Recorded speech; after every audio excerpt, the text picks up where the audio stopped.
आज यहाँ पे आप संत रामपाल जी महाराज जी के सतलोक आश्रम में आए हो, आपने सारी चीज़ देख ली लगभग, लेकिन अभी आप आए हो ये आध्यात्मिक प्रदर्शनी। इस प्रदर्शनी के माध्यम से दिखाया जा रहा है कि पूर्ण परमात्मा कौन है, उसने क्या क्या रचनाएं करी थी, पहले परमात्मा कहाँ थे, हम लोग कैसे हुआ करते थे। तो ये शुरुआत की है जब पृथ्वी की उत्पत्ति भी नहीं हुई थी, तब की बात है। अभी हमारे पास पृथ्वी है, बहुत सारी आकाशगंगाएं हैं, वैज्ञानिक कहते हैं ना जाने कितना बड़ा संसार है, लेकिन आज ये जो सृष्टि रचना है इसके माध्यम से हम समझेंगे कि सृष्टि की उत्पत्ति कैसे हुई है। ठीक है, तो यहाँ पे क्या है, यहाँ पे पूर्ण परमात्मा कबीर साहब असंख्य पंखुड़ियों वाले कमल पे विराजमान है, इस तरीके से आप देख पा रहे हो। नेक्स्ट हम आगे चलते हैं और आपको दिखाते हैं अगले फ्रेम में। यहाँ पे क्या देख पा रहे हो आप, यहाँ पे पूर्ण परमात्मा कबीर, ठीक है, जो पूर्ण परमात्मा कबीर साहब हैं, उन्होंने अपनी वचनों से 4 लोगों की रचना करी। ठीक है, कबीर परमात्मा बैठे, उन्होंने वचन से बोला तो अनामी लोक बन गया, फिर वचन से बोला अगम लोक बन गया, अखंड लोक बन गया, सतलोक बन गया। परमात्मा ने वचनों से 4 लोगों की उत्पत्ति कर दी। आपको आगे दिखाते हैं। रोहतक से जहाँ कहीं पर भी आवाज सुनने में दृष्टि से जल्दी प्रणाम करके पास पहुँच जाए, चाहे सतगुरुदेव जी की जय। तो यहाँ पे देखो क्या होता है, यहाँ पे पूर्ण परमात्मा कबीर साहेब वो अपने ही शब्द शक्ति से अपने 4 और रूप बनाते हैं और सभी लोकों में वो विराजमान हो जाते हैं। अनामी पुरुष, अलग पुरुष, अगम पुरुष और सत्य पुरुष परमात्मा चारों लोकों में विराजमान हो जाते हैं। फिर आगे दिखाते हैं आपको, इधर आ जाइए। ये क्या है, यहाँ पे पूर्ण परमात्मा कबीर साहब, पूर्ण परमात्मा जो कबीर साहब जी हैं, वो अपने वचनों से 16 द्वीपों की उत्पत्ति करते हैं। ठीक है, ये 16 द्वीप भगवान ने बना दिए, परमात्मा ने बंदी छोड़ना है, 16 द्वीप बना दिए ये इस तरीके से। देखो ये 16 द्वीप बनकर तैयार हो गए। अब आगे आपको दिखाते हैं।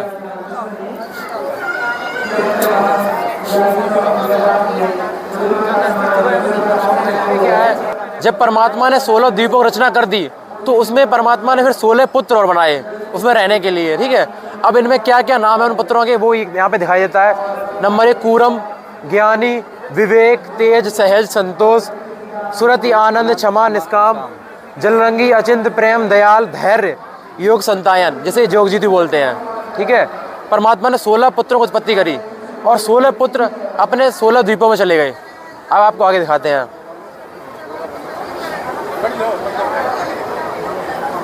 अब क्या हुआ, पूर्ण परमात्मा कबीर साहब ने अपने जो अचिंत पुत्र हैं, अचिंत पुत्र से बोला कि सतलोक की जो अन्य रचना है वो आप करो जाके, तो अचिंत को भेज दिया। इस तरीके से अचिंत, हाँ ये अचिंत है, परमात्मा का एक बच्चा है अचिंत, उनको आदेश दे दिया कि रचना करो। रचना करने के लिए वो चले गए। आगे आ जाओ, अगले फ्रेम में आप देख पा रहे हो अचिंत ने कुछ रचना करी। ठीक है, फिर अचिंत ने अपने शब्दों से एक अक्षर पुरुष की उत्पत्ति कर दी।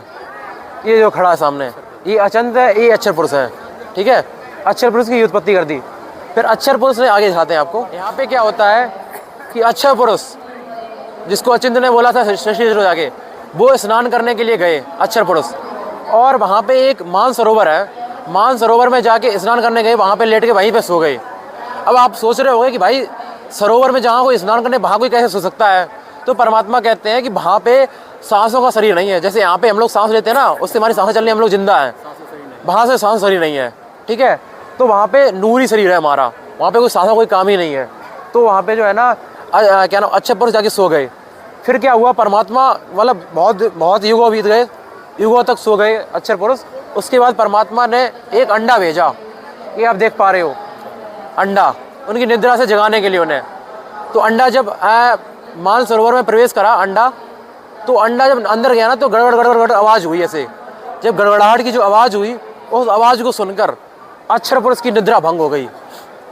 अक्षर पुरुष ने एकदम क्रोधित भाव से, एकदम क्रोध वाले भाव से अंडे की तरफ देखा। इस तरह से अंडा जो ही देखा, अंडा एकदम फूट गया और उसमें से क्षर पुरुष निकला। ठीक है, क्षर पुरुष जिसे ज्योति निरंजन या काल जो बोलते हैं हम, वो निकला। इस तरीके से ये निकल के आ गया। ठीक है, ये यहाँ पे ये हुई। अब हम आगे आते हैं। अब यहाँ पे पूर्ण परमात्मा अक्षर जो परम अक्षर पुरुष है, पूर्ण परमात्मा है जो कभी परमात्मा, वो उन्होंने बताया कि अचिंत जो मैंने आपको जिम्मेदारी दी थी करने की, रचना करने की, वो आप तो नहीं निभा पाए, आप नहीं कर पाए हो।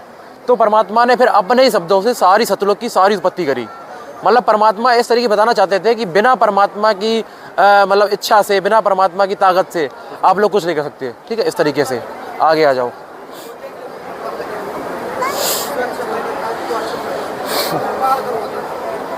अब हुआ क्या, आ गए? हाँ जी, इधर आ जाओ। अब देखो क्या हुआ, जब क्षर पुरुष की उत्पत्ति हो गई तो क्षर पुरुष के मन में एक ख्याल आया। इसने सोचा कि मेरे जो अदर भाई हैं, 15 भाई हैं, वो तो उनके अपने अलग अलग लोगों में रह रहे हैं, नहीं 16 द्वीप थे, 16 द्वीप में रह रहे हैं, लेकिन मैं और अचिंत और अक्षर पुरुष हम तीनों एक में रह रहे हैं। तो इसने बोला कि नहीं परमात्मा, मुझे अलग रहना है, मुझे अलग रहना, मुझे अपनी अलग अलग राजधानी चाहिए। इसकी वजह से परमात्मा से इसने जो है ना 70 वर्ष युगों तक तपस्या करी। हाँ, 70 युगों तक तपस्या करी इसने। हाँ, क्षर पुरुष ने तपस्या करी तो परमात्मा प्रकट हुए।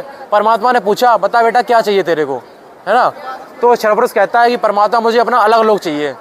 तो परमात्मा ने बोला कि ठीक है, जा तू ले जाके। तो परमात्मा ने इस तरीके से 21 ब्रह्मांड दिए से, क्या नाम, ऐसे मतलब जैसे नहीं जैसे मान लो आप कोई धनी बाप हो, वो अपने बच्चों को एक प्लाट दे देगी, जा भाई प्लाट बना ले जाके तू अपना। वैसे एक धनी भगवान ने, परमात्मा ने 21 ब्रह्मांड दे दिए कि जा भाई ये 21 ब्रह्मांड तेरे हुए। हाँ, ठीक है। हुआ क्या यहाँ पे, जो 70 युगों तक तपस्या चल रही थी, ठीक है, जो 70 युगों तक तपस्या चल रही थी, उस तपस्या में क्या था कि बहुत सारी आत्माएं थी, बहुत सारी जो पुण्य आत्माएं थी। हम लोग जैसे आज हैं, हम लोग ऐसे ही वहाँ पे थे। तो हम लोग इससे मोहित हुए। मोहित कैसे हुए, भाई ये तो एक पैर पे खड़े 70 युगों तक तपस्या कर रहा है। जैसे नहीं आज पिक्चर देखते हैं हम लोग, मूवी देखते हैं जिसमें हीरो हीरोइन होते हैं और डसम करते हैं वो, है ना, हम सोचते हैं भाई ये कितने अच्छे हीरो हीरोइन है, कहीं आ जाए कहीं तो हम लोग देखने के लिए भागते हैं उसके पीछे पीछे। तो ऐसे ही हो गया हमारा जो है ना, भगवान कहते हैं पतिव्रता पद, हम लोग उससे गिर गए, हम भगवान के पतिव्रता पद से गिर गए और हम जो है ना इनके चक्कर में पड़ गए, अक्षर पुरुष के चक्कर में पड़ गए। ठीक है, आगे आ जाओ।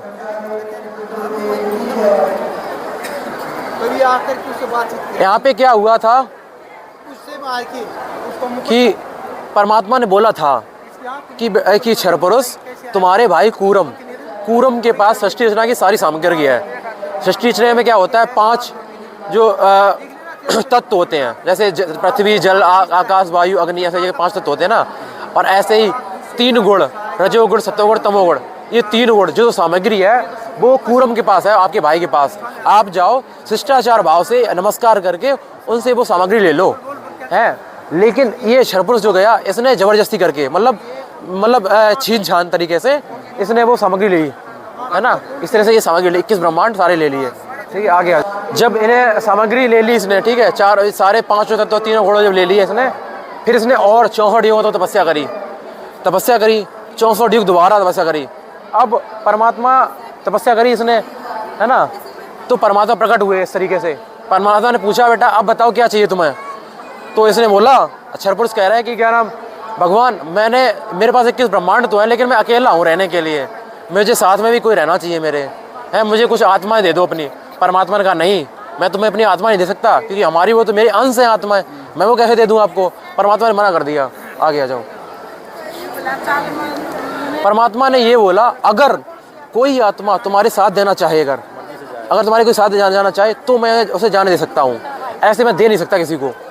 तो हम सब खड़े हुए, है ना, यहाँ पे क्षर पुरुष खड़ा है, यहाँ परमात्मा खड़े हैं। परमात्मा ने बोला, बताओ कौन जाना चाहता है इसके साथ। हमने ऐसे गर्दन झुका ली, बोल नहीं पाए भगवान के सामने, लेकिन एक आत्मा ने मतलब हाथ खड़ा कर दिया इस तरीके से कि मैं जाना चाहता हूँ। हाँ, जब इसने हाथ उड़ाया तो हम सब ने सोचा कि भाई ये चला जाएगा, हम तो रह जाएंगे। हमने कह दिया हम भी जाएंगे। हाँ, जैसे स्कूल कॉलेज में नहीं होता है, बच्चे कर देते, सब लोग हाथ खड़े कर दे, वैसे ही सबने हाथ खड़े कर दिए इस तरीके से। आप देखो,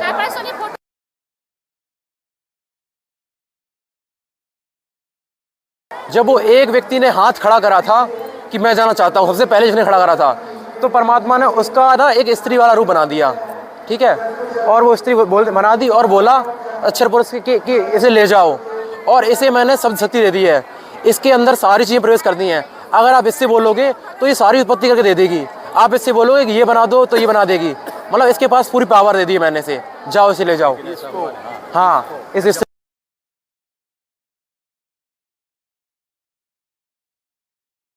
देखो यहाँ पे क्या हुआ, जब स्त्री आ गई है ना, इसने देखा तो स्त्री का सुंदर रूप था, सुंदर रूप देख के ये इसमें मोहित हो गया, ठीक है। काम वासना के चलते इसने इसके साथ छेड़छाड़ करनी चाहिए, मतलब दुष्कर्म करना चाहा इसने। तो दुष्कर्म करना चाहा, वो था सतलोक, है ना। सतलोक में इसने दुष्कर्म करने का प्रयास करा। तो लड़की ने अपनी जीवन रक्षा करने के लिए, अपनी इज्जत रक्षा करने के लिए अपना सूक्ष्म रूप बनाया, और सूक्ष्म रूप बना के इसके मुंह के जरिए इसके पेट में प्रवेश कर गई। देखो इस तरीके से, जैसे परमात्मा कहते हैं अपनी वाणी में, पेट से देवी करी पुकारा, हे साहेब मेरा करो उभारा, है ना।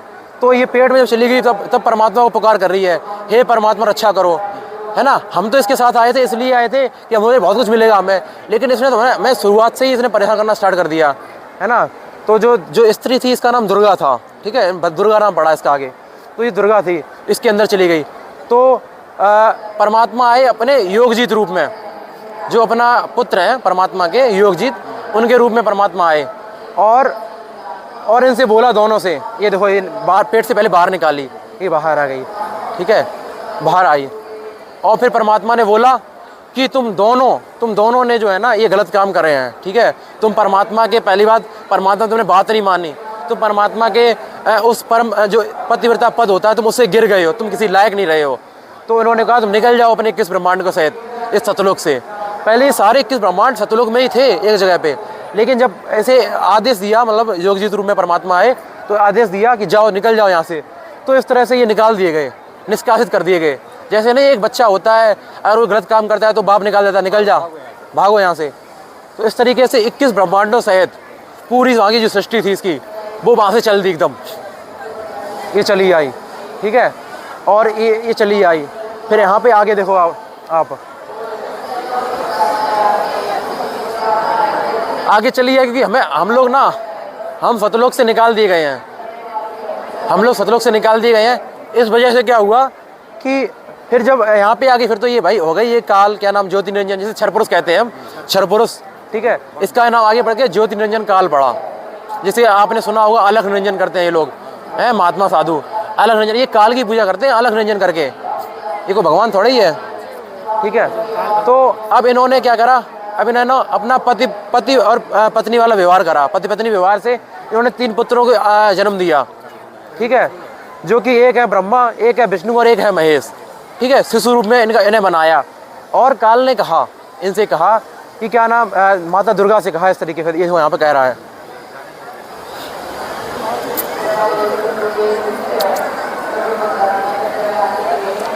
यहाँ पे कह रहा है काल भगवान कि मेरा रूप जो है ना, इसी वजह से श्राप लगा है परमात्मा के द्वारा, 1 लाख मनुष्यधारी आत्मा को खाने का, 1.25 लाखों को उत्पन्न करने का ये श्राप लगा है। इसके चलते इसका ओछा माथा, लंबे दांत और भयंकर विकराल शरीर हो गया इसका, है ना। अगर कोई इसका, कोई भी साधक, कोई भक्ति करने वाला व्यक्ति अगर इसका ये मतलब रूप देख लेगा ना, तो भक्ति नहीं करेगा इसकी कभी, क्योंकि हाँ, क्योंकि भाई भगवान है, भगवान वाला है ही नहीं ऐसा, है ना। मतलब देखने में इतना भयंकर लग रहा है, विराट लग रहा है, तो कौन इसकी भक्ति करेगा, है ना। तो इस वजह से इसने बोला कि मैं अपना शरीर है अव्यक्त रहूँगा, मतलब अपने आप को छिपा के रखूँगा, ठीक है, छिपा के रखूँगा, इसने ये बोला। और माता दुर्गा ने बोला कि अच्छा पहले तो तुम मेरे साथ थे, अब मैं अकेली स्त्री कैसे काम करूँगी। तो उन्होंने बोला कोई नहीं, तुम्हारे साथ ये तुम्हारे बच्चे हैं, ब्रह्मा विष्णु महेश, ठीक है, हमने इन्हें पावर दे दी है, इनके पास 3 गुण हैं। तो इनके पास क्या गुण है, गुण इनके पास ये है, रजोगुण भगवान ब्रह्मा है, सतोगुण भगवान शिव जी हैं, विष्णु जी हैं, और तमोगुण भगवान शिव जी हैं। इनके गुण क्या करते हैं, जैसे रजोगुण की वजह से काम वासना उत्पन्न होती है, जो पति पत्नी व्यवहार होता है। सतोगुण की वजह से भाई बहन में प्यार, पति पत्नी में प्यार, माता पिता में प्यार, ये सब चीज़ें होती हैं, जो मोह वाली चीज़ होती हैं, वो सतोगुण विष्णु की वजह से होती हैं। तमोगुण भगवान शंकर जी, इनकी वजह से इतना भयंकर क्रोध आता है व्यक्ति में कि भाई भले ही चाहे कितना भी अपना अच्छा व्यक्ति हो, कितना भी घना दोस्त व्यक्ति हो, लेकिन मरने मारने को, ख़त्म करने को तैयार हो जाते हैं ये लोग। क्यों हो जाते हैं, क्योंकि ये गुण हावी होते हैं। चाहे कोई कितना भी प्रयास करे इनसे बचने का, नहीं बच सकता है, क्योंकि ये इतने भयंकर तरीके से इन्होंने जकड़ रखा हम लोगों को। हाँ, इन सभी भगवानों ने। आगे आ जाओ।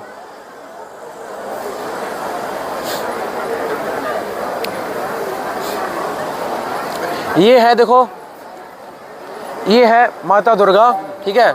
माता दुर्गा ने अपनी शब्द शक्ति से 3 स्त्रियों की उत्पत्ति करी। एक का नाम सावित्री, एक का नाम लक्ष्मी, एक का नाम पार्वती। और इन भगवानों से कहा कि तुम जाओ सृष्टि रचो, है ना। और क्या नाम, सावित्री को बोला, मतलब ब्रह्मा को बोला कि तुम्हारी सावित्री, विष्णु को बोला तुम्हारी लक्ष्मी, इनको बोला तुम्हारी शिवजी। जब इनके साथ विवाह किया तो वचनों से किया, ऐसा नहीं कि कोई बैंड आया, कोई बाजा आया, कोई बाराती रहा हुआ, कुछ नहीं। जो इनका विवाह हुआ है बहुत सिंपल और सादी तरीके से हुआ। भगवानों का विवाह बहुत सादी तरीके से हुआ है। और आज के टाइम पे हम लोग इतना बड़ा तमाशा इकट्ठा करके रखते हैं। हाँ, तो माता दुर्गा ने इनका ऐसी शादी करी है। तो ये कौन है? अष्टांगी, ये 8 भुजाओं वाली माता दुर्गा है, ठीक है। और 1000 भुजा वाला काल भगवान है।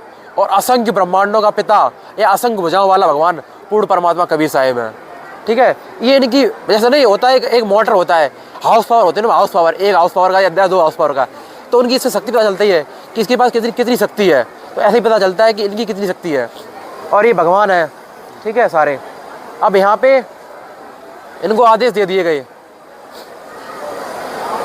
इनकी शादी कर दी गई, ठीक है, इनकी शादी कर दी गई। और कि जाओ आप रचना करो जाके। जो भी आपने ये सारी चीज़ें देखी हैं, आपने वहाँ से लेके स्टार्टिंग से लेके यहाँ तक, ये सारी चीज़ों का आपने कभी भी किसी भी जगह कभी भी नहीं सुना होगा। मैं दावे के साथ ये बात कह सकता हूँ। लेकिन संत रामपाल जी महाराज जी ने जो हमें ज्ञान बताया है ना, इस पूरी सृष्टि रचना का प्रमाण हमारे पवित्र वेदों में है, पवित्र कुरान शरीफ में है। बस ये है कि हमें बताने वाला कोई नहीं था। हाँ, मैं कह सकता हूँ कि आपने इतना भले ही सुना होगा कि जो यहाँ से ब्रह्मा विष्णु महेश की उत्पत्ति हुई है, या माता दुर्गा ने जो दिखाया है, ये आपने सुना होगा। तो हमारे गुरुजी ये ज्ञान कहते हैं, हमारे गुरुजी पहला क्वेश्चन ये करते हैं प्रत्येक हिंदू धर्म के मानने वाले से। परमात्मा कहते हैं कौन ब्रह्मा का पिता है, कौन विष्णु की माँ, शंकर का दादा कौन है, हमको दे बता। बहुत बड़ा क्वेश्चन है ये। इसका अर्थ ये है कि ब्रह्मा विष्णु महेश का माता पिता कौन है, जिनके बारे में हम हमेशा से पारंपरिक पूजा करते आ रहे हैं। यानी हमारी कितनी पीढ़ियाँ बीत गई पूजा करते करते, लेकिन कोई बताने वाला नहीं था। लेकिन आज के समय में जगत गुरु तत्वश्री संत रामपाल जी महाराज ने आके ये अनमोल ज्ञान दिया, हमें बताया कि कैसे सृष्टि रची गई है, हम कहाँ फंसे हुए हैं, क्यों हम पे इतने कष्ट आ रहे हैं, क्यों हम इतने दुखी रह रहे हैं। आज के समय में लोग भक्ति भी करते हैं, मंदिर भी जाते हैं, पूजा भी करते हैं, साधनाएं भी करते हैं, व्रत भी करते हैं, उपवास भी रखते हैं, फिर भी दुखी रहते हैं। तो परमात्मा कहते हैं सच्ची भक्ति को करो। आप सच्चे परमात्मा को भूल के आप इन भगवानों के पीछे पड़े हो। हम ये नहीं कहते हैं कि भगवान नहीं है, हम कहते हैं ये भगवान है, लेकिन हम ये कहते हैं इनका स्तर छोटा है, ये बड़े भगवान नहीं है, जो पूर्ण परमात्मा नहीं है। पूर्ण परमात्मा की प्राप्ति के लिए सच्चे भक्ति की जरूरत होती है। और वही पूर्ण परमात्मा, देखो परमात्मा भले ही भक्ति हमें करवाता है, सारा कुछ बताता है ना, अपना ज्ञान देता रहता है समय समय पे आके, क्योंकि हम लोग भगवान ने हमें निकाला है, क्योंकि हमने खुद एग्री करा था कि भगवान हम जाएंगे इसके साथ, लेकिन हमारा भगवान भी दुखी हुआ कि हम वहाँ से आए हैं। तो परमात्मा अपनी प्यारी आत्मा को लेने के लिए हमेशा आता है, अपना अनमोल ज्ञान देता है। आगे आपको दिखाते हैं वो क्या है। जैसा कि आपने अभी सुना था कि पूर्ण परमात्मा अपना ज्ञान देने के लिए हमेशा इस धरती पे आते हैं, अपना ज्ञान देते हैं। क्योंकि देखो हम लोगों ने खुद गलती करी थी, वहाँ पे हम लोग खुद हाथ खड़े करके आए थे, भगवान नहीं कहा था कि आप जाओ, हमने खुद हाथ खड़े करते हम जाना चाहते हैं, इसलिए हम वहाँ से निकाले गए हैं। लेकिन हमारे पिता हैं वो दुखी होते हैं, हमें इतना कष्ट में झेल देखते है ना। परमात्मा कहते हैं आप क्यों इसके लोक में आ गए हो। अब परमात्मा क्या कहते हैं कि अगर आपको दोबारा वही सुखमय शांति लोक में जाना है तो आपको सच्ची भक्ति करनी पड़ेगी, दूसरा अल्टरनेटिव नहीं है। बिना भक्ति करेंगे आप वहाँ नहीं जा सकते हो। और भक्ति क्या है? शास्त्रों के अनुसार सच्ची भक्ति, सच्ची साधना। अब परमात्मा क्या करते हैं, देखो परमात्मा की वाणी है, सतयुग में सत्सुकृत कहटेरा, त्रेता नाम मुनिंदर मेरा, द्वापर में करुणा में काया, कलयुग नाम कबीर धराया। सतयुग में परमात्मा आते हैं अपना नाम सत्सुकृत लेके, त्रेता में आते हैं मुनिंदर के नाम से, द्वापर में आते हैं करुणामय के नाम से, कलयुग में आते हैं परमात्मा कबीर नाम से। परमात्मा हर युग में आते हैं, अपना ज्ञान देते हैं, पाखंडवाद को तोड़ते हैं और हमें शिक्षित करते हैं, हमें बताते हैं। लेकिन हम क्या करते हैं, हम भूल जाते हैं कि हमें सुख होते हैं। अब कलयुग एक ऐसा समय है जहाँ पे व्यक्ति के ऊपर दुख बहुत आते हैं, पल पल दुख आते हैं। तो परमात्मा आज से 600 साल पहले परमात्मा आए थे कबीर साहिब, आज से 600 साल पहले परमात्मा आए थे, अपना ज्ञान दिया था, पाखंडवाद का भंडा फोड़ किया था, है ना। तो हमने नहीं माना था कि हम अशिक्षित थे। आज परमात्मा ने हमें शिक्षित कराया है, हमें ज्ञान दिया है कि बच्चों आप शिक्षित हो, आप परमात्मा को पहचान सकते हो, आप इस भगवान को पहचान लो अब, ठीक है। तो वही काम करने आज दोबारा पूर्ण परमात्मा संत रामपाल जी महाराज के रूप में आए हैं। तो साहिबंदी छोड़ फिर रामपाल जी महाराज। तो ये समझने वाली बात है कि पूर्ण परमात्मा स्वयं संत रामपाल जी महाराज के रूप में आए हैं। जिस संत रामपाल जी महाराज ने अपने ज्ञान से, अपनी विचारधारा से लोगों की बुद्धि बदल दी है, मतलब बुद्धि ऐसी बदल दी है कि उन्हें सच्ची भक्ति बता दी है। हर व्यक्ति पढ़ा लिखा है आज, हर व्यक्ति तर्कशील है, हर व्यक्ति के पास दिमाग है। आज आपके पास दिमाग है, आप बोल सकते हो भाई ये आपने ऐसे कैसे बता दिया, आप ऐसे कैसे बता दिया। हर व्यक्ति का हर चीज़ का आपको जवाब मिलेगा यहाँ पे, क्योंकि आप पढ़े लिखे हो। परमात्मा ने हमें शिक्षित बनाया है, परमात्मा ने हमें जिम्मेदारी दी है आपको भी ज्ञान बताएं इसके बारे में, ठीक है। तो ये हुआ। आगे आपको दिखाते हैं थोड़ी और चीज़ें। भगवान राम हो, चाहे भगवान कृष्ण हो, चाहे और कोई भगवान हो, जितने भी भगवान अवतार रूप में आए हैं, इन भगवानों ने जन्म लिया है। कहाँ से जन्म लिया है? माँ की कोख से जन्म लिया है ना। तो और इनकी मृत्यु भी हुई है। कृष्ण जी के बारे में आपको पता है, मृत्यु हुई इनकी, है ना, जो बहेलिया ने तीर मारा था। राम जी की मृत्यु हुई है, सरयू नदी में समाधि ली थी। तो इन सबकी मृत्यु हुई है। लेकिन मात्र और मात्र पूरी इंडियन हिस्ट्री में, आप एक बार गूगल कर लेना, सर्च करके देख लेना, पूरी इंडियन हिस्ट्री में चाहे जितने भी भगवान आए हो, जो भी आए हो, महापुरुष आए हो, सबने माँ की कोख से जन्म लिया। लेकिन मात्र और मात्र एक पूर्ण परमात्मा कबीर साहब ऐसे हुए हैं जिन्होंने माँ की कोख से जन्म नहीं लिया। वो साशरीर आए और साशरीर गए। साशरीर ऐसे आए कि लहर तारा तालाब काशी में एक कमल के फूल पे प्रकट हुए। वहाँ नीरू नीमा उनको उठा के लेके आए और उन्होंने कुंवारी जो बछिया होती है उसके दूध से, मतलब उनकी जो है ना लालन पोषण हुआ, उनका बड़े हुए उस दूध को पी के, ठीक है। तो परमात्मा के लिए और क्या चाहिए भाई? वेदों में प्रमाण मिलता है कि परमात्मा जो स्वयं आता है उसका पालन पोषण कुंवारी गाय की जो बछिया होती है उससे होता है, उसके दूध से होता है।